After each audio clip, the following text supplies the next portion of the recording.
On est à une demi-heure de lancement d'ici Beyrouth. C'est magnifique, il y a plein de monde.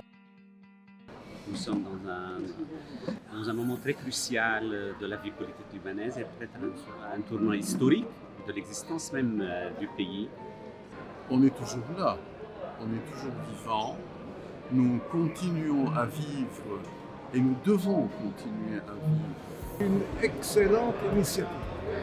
Et il était grand temps que cette géographie soit occupée par beaucoup de penseurs, beaucoup de lecteurs, beaucoup de personnes qui ont envie d'entendre autre chose et d'aller de l'avant parce que nous sommes dans une situation excessivement délicate.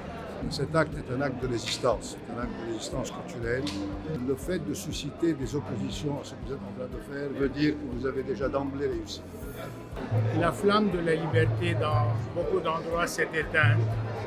Et ici, Beyrouth, c'est une nouvelle flamme que je pense qui sera quand même puissante et qui puisse porter assez loin et défendre les couleurs de la liberté. Je sais qu'il y a une formidable équipe derrière, une équipe de grands talents et une équipe engagée.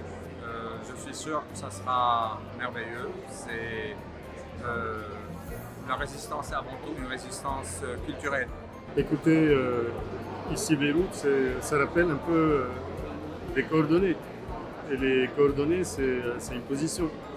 Et les prises de position par les temps qui courent sont demandées, sont nécessaires. C'est une initiative que je trouve nécessaire dans le cadre d'une diversité libanaise qu'il faut préserver. Absolument. Au cœur de la bataille du changement, il y a la bataille médiatique.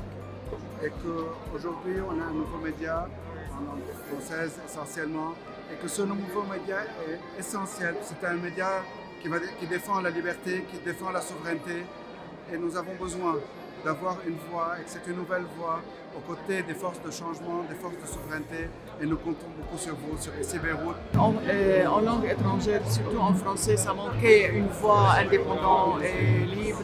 Pour le droit de l'homme, pour la souveraineté du Liban, pour mieux vivre. Qu'est-ce que vous dites aux lecteurs et aux téléspectateurs d'ici Beyrouth? C'est Londres.